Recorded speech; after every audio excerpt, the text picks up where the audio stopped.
So in this video, I'm going to give you a big picture of genetics and talk a little bit about the structure of DNA. And then we'll get more detailed, and there will be a more detailed video on the structure of DNA if you need a little bit of a review. So genetics as a whole is just the study of inheritance, how we transmit traits from parent to offspring. It also looks into how that genetic material or how your genes are expressed in order to give structure and function and to define those traits that an organism has. So we can look at it in the big picture, talking about the genetics of organismal genetics. We can also then look at like the structure and organization of the chromosomes, and then even more in detail, we'll talk about molecular genetics when we talk about how those things replicate and then translate and or transcribe and translate into proteins.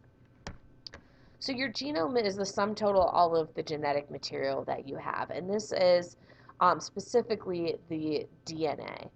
And for all organisms, it's mostly held in the chromosomes, but there are some extra chromosomal sites, like we've talked about plasmids and mitochondrial DNA, where there is some genetic information.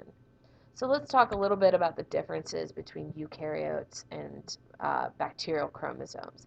Eukaryotic chromosomes, there's a lot more to them. There's a lot more details involved in eukaryotic genetics, and we'll find as we look at bacterial genetics, it's very simple and straightforward. So eukaryotic chromosomes are made of DNA, and they're tightly wound around these histone proteins. They're located inside of a nucleus. Depending on what type of organism you are, there might be a few chromosomes, or there could be hundreds and hundreds of chromosomes. They can be either haploid or diploid, and they typically appear linear. Right? Bacterial chromosomes are a lot simpler. Right? They're also bound around proteins, but we say they're histone-like proteins in that they perform the same function, but they aren't exactly the same. And so remember, whenever we're identifying, small little variances between eukaryotes and prokaryotes, that is something we like to point out because it's a potential drug target. The bacterial chromosomes then are also one single chromosome, and they're circular. So we see here, this is the circular chromosome of the bacteria, whereas over here we've got inside of the nucleus, and we've got this linear, and they're haploid or diploid, and there might be any number of them. So we're going to be dealing only with prokaryotes and bacteria today. We've already talked about viral replication. So it'll be a little bit simpler than what you study in like a eukaryotic course. All right, the gene or the chromosome or all of your genetic information is stored in genes, which are segments of the DNA. And those genes have several different functions. They could be structural genes that help to code for proteins. They could code for little pieces of RNA, or they can be regulatory genes that just control when a gene is expressed.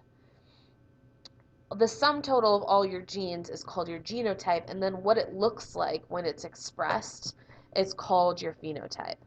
Now, every single organism is going to have all of the genes within the genotype, but you're only going to express a certain number of those genes at one time, which determines your phenotype, or sort of what the organism looks like, or what traits that organism has.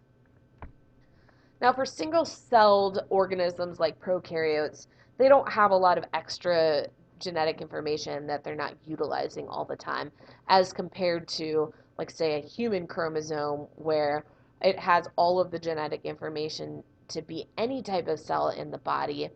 Like, you could be a liver cell, or you could be a cardiac muscle cell, and really what genes you're expressing make you what you are. There's a lot of variance. Where when we're talking about singular cell organisms like bacteria, they're not going to have a lot of excess information that they're not using. So the numbers of genes that are located in different organisms varies greatly. For some viruses, they can be as small as 4 or 5 genes, only the necessary things. E. coli has about 4,300 genes, and human cells have somewhere between 20 and 25,000 genes. Now this is actually kind of cool. The DNA is really packed and condensed and wound tightly and sort of bound around those histone proteins. But if you stretch it out, it can be anywhere up to 1,000 times longer than the cell. And this is actually an E. coli, an image of an E. coli that has, spewed out its DNA. So you can see this is its chromosome all like released from the inside. So you can see how big it is relative to the actual cell. All right, so let's go ahead and just take a little quick review of DNA. And like I said, there's another video that goes into greater detail. So Watson and Crick were able to determine the structure of nucleic acids. And the basic unit of a nucleic acid is a nucleotide, which is a combination of three parts: a phosphate, a deoxyribose sugar, and a nitrogen base. And this is specifically for DNA. Okay. So nucleotides, here we can see the nitrogen base, the sugar, and the phosphate.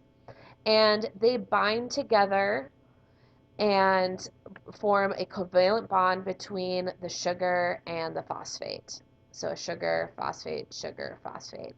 And this backbone here is called a phosphodiester bond. It's a strong covalent bond that holds this compound, or the backbone in the order of the backbone, together.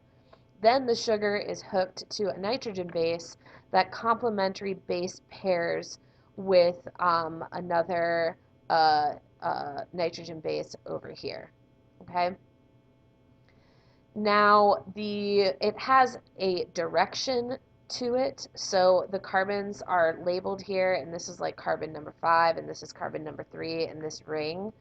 And so it gives a directionality to the DNA, having one side that's 5' to 3', and then the other side, you see the pink one leads, and it's 3' to 5'. And then it twists in this helix. Right? The connection between the nitrogenous bases on each of the opposite sides of the DNA is actually a hydrogen bond, so it's fairly weak, where we can snip open and therefore read what the sequence of our nitrogen bases are. All right, so again, here it just shows that anti-parallel arrangement where the directionality of one side of the DNA is 5' to 3' and the other is 3' to 5'. Now, the nitrogenous bases are either purines or pyrimidines, and they complementary base pair. Adenine binds with thymine, so A's go with T's, and guanine pairs with cytosine, so C's go with G's. And again, they form a hydrogen bond, a weak hydrogen bond, that can be unzipped in order to read what the sequence of the gene is. All right, so if you want more detail into the structure of DNA than is here, then you can watch the structure of DNA video. And then after that, I'll have a video where we discuss replication.